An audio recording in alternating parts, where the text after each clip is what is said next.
Fala pessoal, professor Gessé Novaes aqui. Vamos dar início ao capítulo 3 que fala da classificação periódica dos elementos. Isso se trata da tabela periódica, tá bom? Tabela periódica que para muitos é um tabu, tá?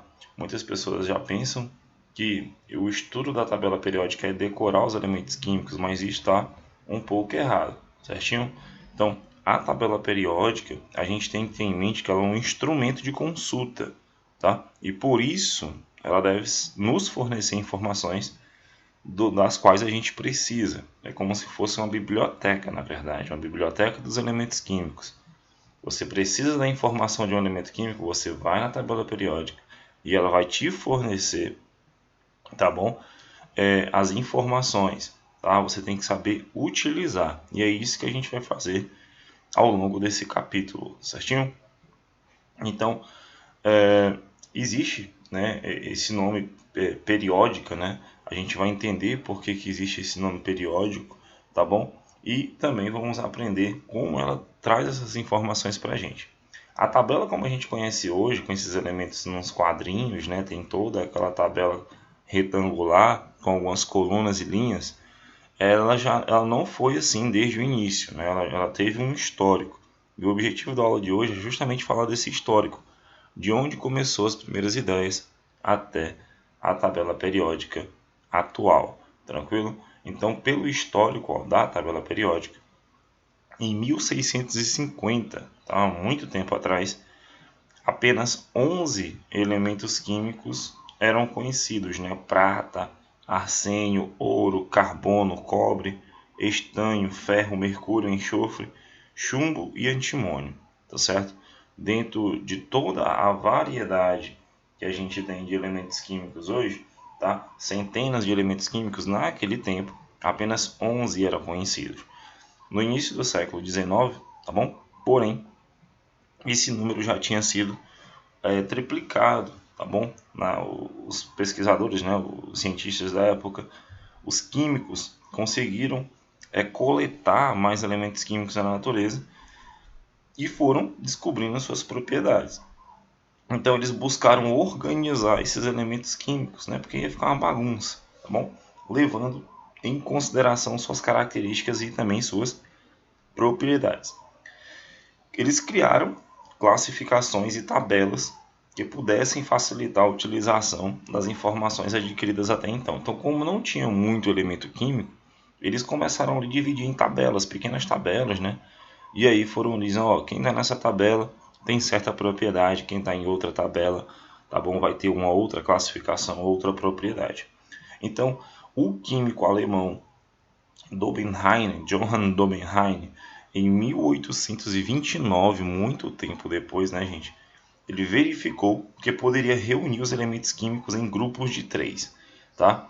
Olha, tríades de Dobenheim. Ele agrupava os elementos químicos em trio, tá bom? Por isso que ficou tríades de Dobenheim, justamente porque foi ele que fez essa classificação.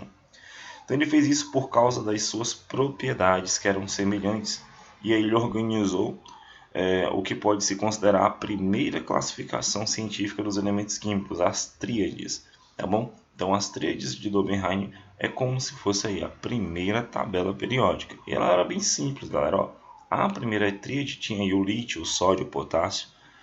Ele percebeu que esses elementos químicos aqui teriam propriedades semelhantes, características semelhantes. A segunda tríade, né, cloro, bromo e iodo. A terceira, fósforo, arsênio e antimônio. Então, aqui no caso, né, ele já conseguiu agrupar 9 elementos químicos, certo? Então, ela é bem simples, foi o início de tudo. Mas em 1862, alguns anos depois, Tolstói, tá? Esse cara aqui, esse nomezinho complicado aqui, ó, desenvolveu uma coisa chamada parafuso telúrico, né? A gente teve aí uma evolução, tá bom? Na organização da estrutura da tabela periódica. Então, uma estrutura em forma de linha espiral ao redor de um cilindro, ó, tu vê que é como se fosse um cano e ao redor, né, fosse uma fita enrolada nele. A gente tem aí o que a gente conhece como parafuso telúrico. Então, na qual ele dispunha aqui os elementos com características semelhantes sobre uma mesma linha vertical. Esse dispositivo, no entanto, galera, né, ele funcionava bem apenas até o elemento químico de número atômico 40, deixando aí de atender outros, né, 20 elementos conhecidos já na época. Na época a gente já tinha o que? 60 elementos conhecidos. Esse parafuso telúrico aqui dava certo até o número atômico 40, tá bom? Se tu fosse planificar ele, né, planificar aqui o meu cilindro ó, em uma folha aberta, eu ia ver que eu ia ter essas linhas em diagonais e esses átomos que ficassem na mesma coluna, eles teriam aqui, galera, as mesmas características. Então isso foi um desenvolvimento bem legal, né? O parafuso telúrico ele teve essa ideia, tá bom? De organizar, tá? Os elementos químicos dessa forma. Logo depois, tá? Em 1866, John Newlands, músico e cientista, propôs organizar os elementos químicos em grupos de 7, tá? Colocando-se em ordem crescente de massa atômica, de modo que as suas propriedades químicas do primeiro eram semelhantes à do oitavo, tá bom? E assim por diante, de 8 em 8, né, as oitavas, justamente porque ele era músico, tá bom? Então ele relacionou a teoria musical com a classificação dos elementos químicos.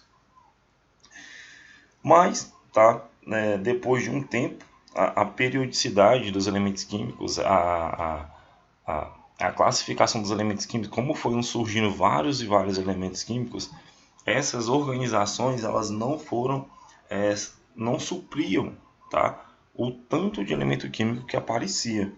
Então, na Alemanha, em 1869, Neuer, né, o cientista Neuer, químico, mostrava por meio de gráficos que propriedades físicas dos elementos, como ponto de fusão, tá, que é a passagem do sólido para o líquido, a densidade, variavam de acordo com as suas massas atômicas. Tá? A gente já entende que a massa atômica é a massa do átomo, né, galera? E aí o químico russo Dmitry Mendeleev, tá bom? Esse nome é muito importante aqui no histórico da classificação periódica, certo? O russo Mendeleev, ele apresentava uma classificação dos elementos na qual os distribuía em ordem crescente de massa atômica. Massa atômica, tá bom?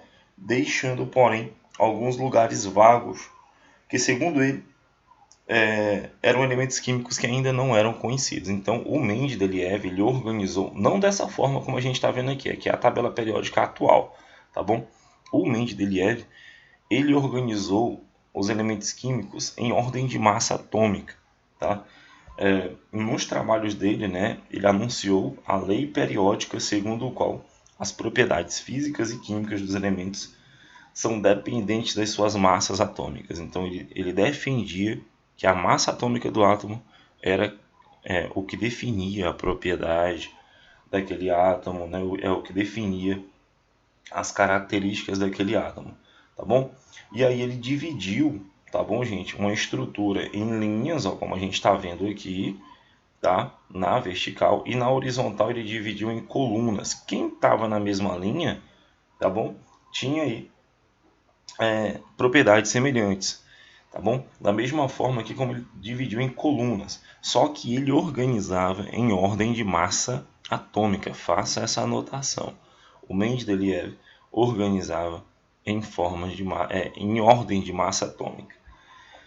Moseley, certo? Em 1913, já no século passado, ele verificou que as propriedades periódicas dos elementos químicos dependiam do número de prótons que tinham no núcleo e não da sua massa.